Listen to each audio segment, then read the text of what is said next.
Hey, sweetheart. I'm here at my mom's place, and things are not looking good. The house is a mess, and she's been struggling for the past few days. She's hardly talking, and I can sense that my father's passing has hit her hard. It's tough to see her like this. I suggested going out and doing something, but she wouldn't even budge from bed. It's been a few weeks since we lost Dad, and I hoped she'd at least start to feel a bit better. Oh no! I'm so sorry to hear that. It must be incredibly challenging for her. Maybe I can whip up something hearty and bring it over? We can all share a meal together. I'm sure it'll help alleviate some of her loneliness. Yeah, I appreciate you suggesting that. The idea of reducing her loneliness has been on my mind. I've actually been contemplating asking Mom to stay with us for a little while, just until she starts feeling better. Besides, having her around might help with keeping her mind off things. The house is full of memories of Dad, and I think it's best to give her a change of scenery for a while. Oh, absolutely. If you think it's what's best for her, then we should definitely have her stay with us for a while. Being close to you will undoubtedly lift her spirits too. Thanks, honey. I'm really grateful for your understanding. No worries at all. I'll whip up some comforting dishes, and when you guys get here, we can all sit down for a heartwarming dinner. I'll also get a room ready for her. Thank you. You're amazing. I'll be there soon. Oh, you're such a caring son, honey. I'm so glad you're willing to take care of your mom and make her feel better. Hey, Lillian. I need you to help me buy something. Hi, Sandra. Yeah, sure. Do you need anything from the grocery store? I'll get it for you when I pass by the store soon. Yes, Lillian. I need you to buy me caviar from the store at Greenwood Street. One my husband used to go to. Just mention his name and they will know what it's for. Remember, I don't want the one in the brown tin because they're cheaper and not something my taste buds would like. I want you to get the one in a small blue tin that is my favorite caviar. I want you to get 3 of them alongside some freshly baked bread. Remember, just a blue tin, as it's the only one that would suit my taste buds. Anything else you buy will go into the trash. I'm sorry to ask, but may I know how much this caviar would normally cost? They sound extremely pricey. They're around $250 for one tin. 3 of them, please. $250? I'm sorry, Sandra, but I'm afraid I can't afford to spend that much money on caviar. Me and Mikey are saving money up for the baby. And we're planning to renovate the baby's room before he's born, too. Are you saying that you won't buy me caviar then? Do you have any idea how much I've been wanting them? Are you joking with me? Is this how you treat your mother-in-law? No, it's not like that. I'd be more than happy to get you whatever you like. It's just, caviar is a little bit too expensive for my budget. We don't have that much money. Even Mikey is struggling with his business. Oh, what a sad life I'm living. My husband, who I love dearly, who can take care of me so wonderfully, has passed away and nobody seems to care. My poor son is married to someone who can't even think of me as her own mother and buy me the things that I want. My wonderful husband brings me home caviar every week, and we would eat it together for breakfast and laugh together watching the television. Oh, how I miss my husband. God, oh God, why is my life so difficult? I can't even get anything to remind me of my husband anymore. Because my daughter-in-law can't even afford it. Why didn't God just take me away instead of him? He was a good man. He deserves to live. I should be the one who died. Sandra, I'm so sorry. I don't know that it was something that you and your husband used to do. I didn't mean to make you feel this way. Oh, please don't say that. Michael needs you. He can't lose you after losing his father. I'm so sorry I made you feel this way. Look, let me see what I can do. Perhaps I can push certain plans for the baby. Don't worry about it. Would it be okay for me to purchase only one? Do you not get it, Lillian? 3 is the right number. My husband would bring 3 packs per week for us to eat. Why are you trying to ruin a tradition? Just because he's dead doesn't mean I should forget about it. No, that's really not what I meant, Sandra. Don't worry. I'll try to see what I can do and get you the caviar. I'll see you at home. You better come back with those. Or else, what is the point of me living in this house if it only brings me nothing but misery? Hey Lillian, where are you? I called you so many times and you haven't been picking up. Are you avoiding me or something? Hey, Sandra, I'm so sorry. I left my phone in my car when I went in the store. I really wasn't ignoring you. Is everything okay at home? Is there anything that you want me to bring home? I can bring home some lunch and we can eat together. If you haven't had anything yet for lunch. Yes, lunch would be great. I need you to buy me the pastrami sandwich from Big Mike's Diner. I want one without any extra sauce. For the cheese, I would only want Swiss cheese and provolone. I like only 2 slices of tomatoes, no less or more, as that's how my husband used to do it. Big Mike's Diner? As in the one that's 2 hours away from here? Yes, where else will they be? Stop asking pointless questions and go get them for me. Don't mess up the order. Listen, Sandra, I'm sorry. And I'm not trying to be rude, but I don't think I can drive 2 hours to get the sandwich. Maybe we can ask Michael to get it in a time when he has free time. I have a doctor's appointment in an hour. If I get the sandwich, I won't make it to my appointment. I don't care about your doctor's appointment. You can do that anytime. Can't you reschedule? I really want this sandwich and I don't want to wait for another day just to eat them. I'm sorry, but I really can't. I can't just simply cancel my doctor's appointment. I need to check on the health of the baby, your grandson. Plus, I don't think it would be healthy for me to be driving that long when I'm 7 months pregnant. Excuses after excuses. Don't be such a baby. When I was pregnant with Michael, I did all sorts of things and I am doing fine, and so is he.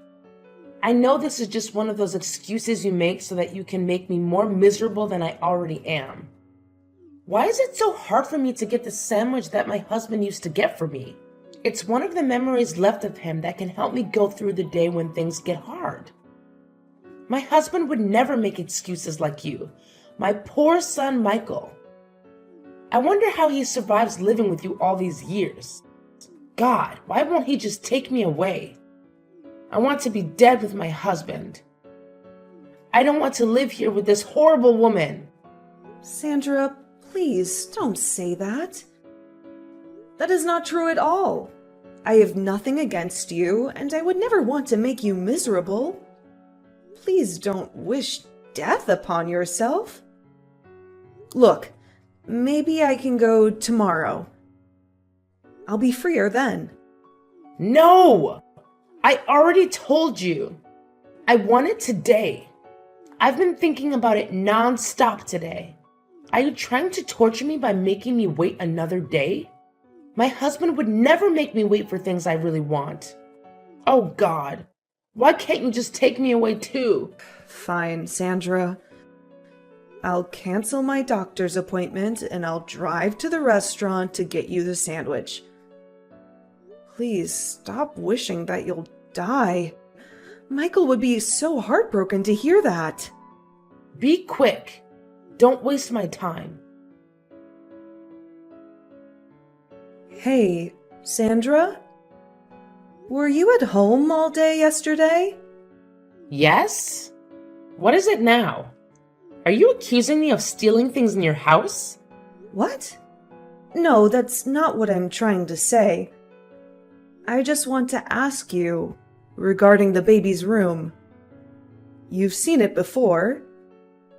When you first came, we painted it blue because the baby's a boy, and we thought it would suit him. We even put up a lot of different toys that we thought the baby might like. You know where I'm going with this, don't you, Sandra? The color is hideous. I don't feel good looking at it, and I believe the baby would feel the same way as me. What do you mean? The blue color of the room that you painted? It's hideous. It really doesn't suit the baby. It's better off with the current color. I love it more this time. So it was you who changed the color of the room without our permission. I'm sorry that I have to say this, but that is very disrespectful. That's my baby, and I deserve to know anything before you make changes to anything. Plus, this is my house. Just because we let you stay here doesn't mean you can make all the decisions that you like behind my back. Oh, I didn't know.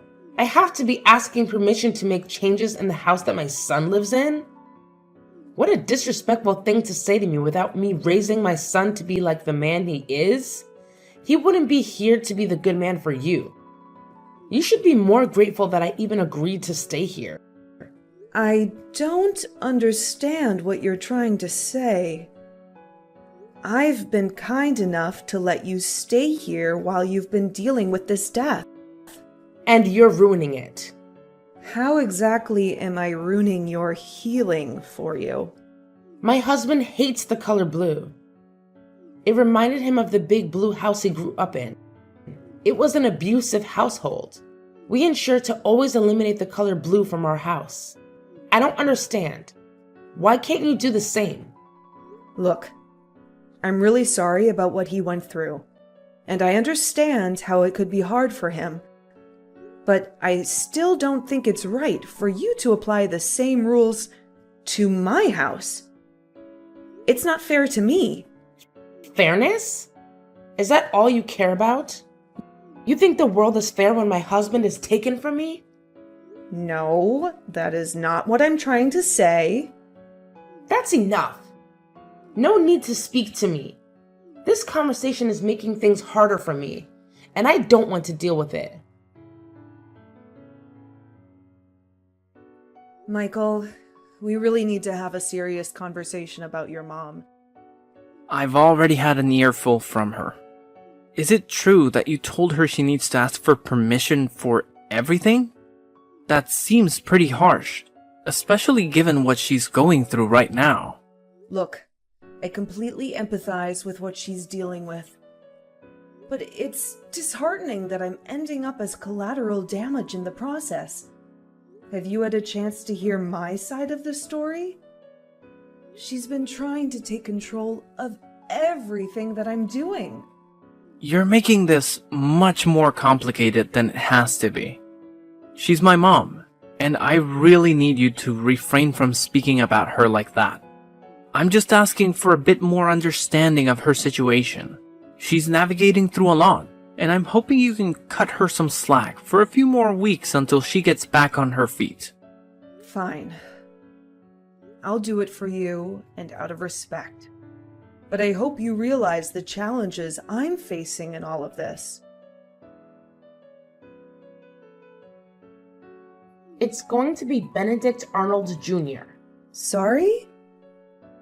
What are you referring to, Sandra? The child, of course. What? Are you talking about my baby? My son? Who else would I be talking about? The name of that child would be Benedict Arnold Jr. Wait, what are you trying to say? Sorry, Sandra, but that's not what I'm naming the baby. Mikey and I have already discussed the name. We will be naming the baby Harold, after my father, who did a lot for me growing up. I disagree. He should be named after my husband. Your second child can have your father's name if you want to, but the first one should honor my husband. This is our grandchild, after all. This is my father's first grandchild as well. If you like, we can put your husband's name as the baby's middle name. That's all I can offer to you. That's what I can agree with. Middle name? Is that all my husband is worth to you? All he ever wanted when he was alive was to have grandchildren. But you took too long to get pregnant. Now that he's gone, I want to at least have the child named after him. Is that so hard? At least your father is still alive. Isn't that enough for you? You know I have issues that made it hard for me to get pregnant. It's not like we did it on purpose. You think my father would only be appreciated when he passes away? I'm sorry, but it's not possible. I will not change the name of the baby just because you asked me to. You have no say. How rude of you to speak to me that way. Michael will know about this. You are being super disrespectful. That's not a way to speak to your mother-in-law. You know I'm still grieving. Sandra, I understand you're grieving. But my decision about the baby's name is not up for negotiation. We can discuss this calmly and find a compromise. But disrespectful accusations won't help anyone. What did you do now, Lillian? My mom just called me crying. Did she tell you what happened? Is it another made-up story on how I'm the villain who disrespected her and her grieving period? I already told you not to speak about my mom that way. When will you learn? Your mom tried changing the baby's name. She wants to name him after your father. We agreed we would name him after my father. Why is it such a big deal? Just change the name to Benedict Arnold Jr. as she asks. We will name the second child with your father's name. Isn't that easier than arguing non-stop? Are you kidding me? So you just stick to whatever your mom has to say? I told you, she's going through a hard time. She's trying to hold on to as many pieces of memories as she can of my father as much as possible. You won't understand. Why? Because my father is still alive, and therefore I should never appreciate him, and I should only care for yours because he's already passed? Let's be real. You never really cared about your father anyway when he was alive. Are you expecting me to do the same? How dare you say that to me? You're being overdramatic. How could you disrespect your mother-in-law just because you want things to go your way? Of course I want things to go my way. This is my child. I'm done talking to you. Unless you calm down and come to your senses, then don't speak to me. Gladly. I will be in the labor room with you since that is my grandchild. I love to be the first to hold it as well. I'm telling you this now so you won't come up with excuses later or about your planning. Just like when I asked you to change the name. Sorry, Sandra, but I can't let you in the labor room with me. It's going to be a very vulnerable moment for me, so I would prefer to have my mother and my husband in it instead. You'll be able to see the baby after he's born. How could you? I am the child's grandmother. I deserve to be there to see it. You don't get to kick me out. Sorry, Sandra, but I really won't be able to let you in. I'm not comfortable with having you in it. I prefer to have my own mother. I know what this is all about. You're still hating on me because of what happened. Look, Sandra, I don't care about those anymore.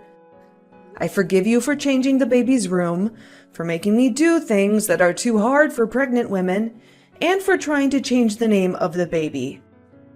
I want to give birth without all this negativity. Oh no, it's not that. You're mad at me because your husband loves me more than he loves you. What? I never thought about it that way. Of course you did. You've always been the jealous kind. You are always so visibly upset that he would choose me over you. He loves me more than anything. He's your son.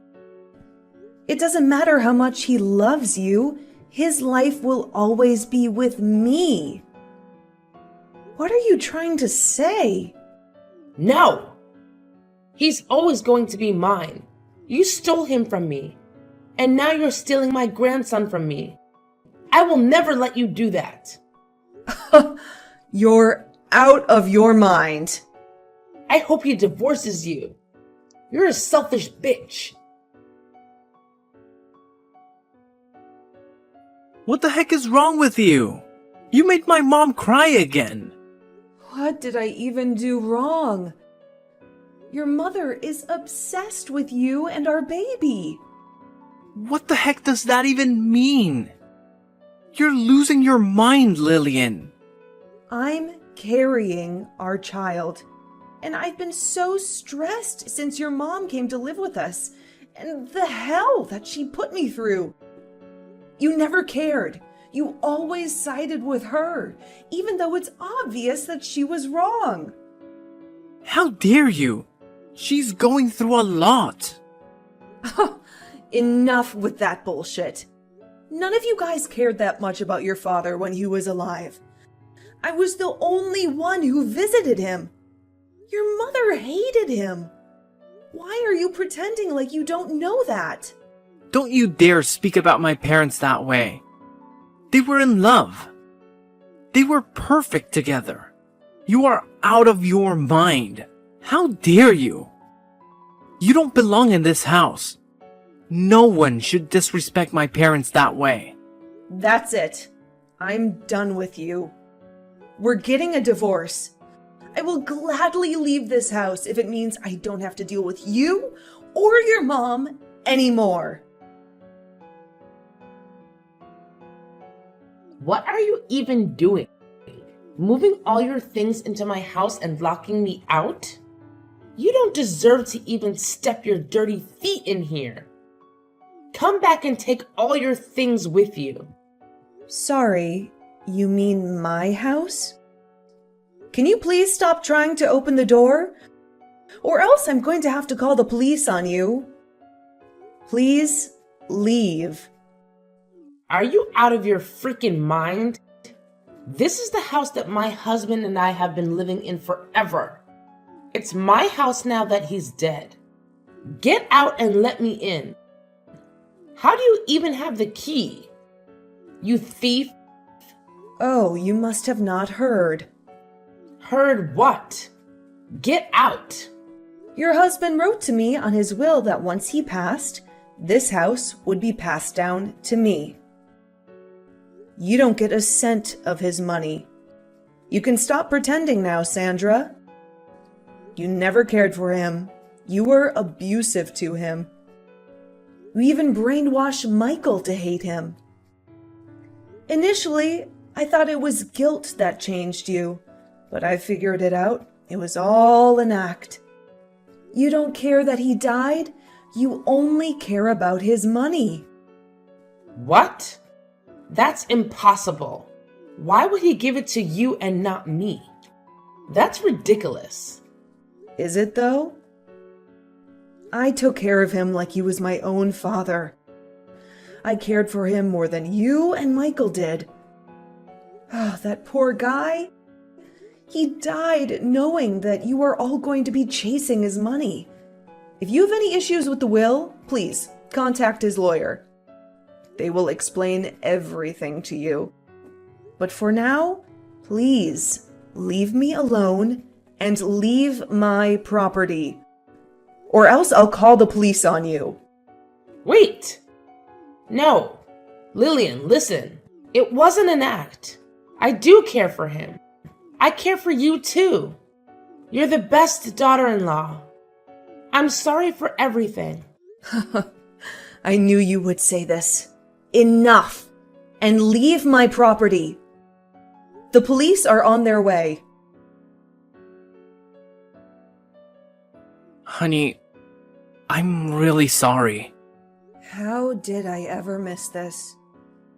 You are just like your mother. Even your apology disgusts me. It's all about money, isn't it? No! You know how much I love you. My mother, she got into me. But I know better now. I know better now, too. I know not to trust someone like you and your mother. Leave. A few weeks after that, the divorce between Lillian and Michael is finalized. Lillian was able to get full custody of her baby, and she was also able to live comfortably, thanks to inheritance that her father-in-law passed down to her. On the other hand, Sandra was still in disbelief that her husband didn't pass anything to her because of his will. She even tried breaking into the house a few times, but was caught by police. As for Michael, he has been struggling a lot after the divorce, as he realized how true the things that Lillian has always said about his mother are. But yet, he is still stuck with her, as she has nowhere to live. Both grew to hate each other and blame each other for the misfortune.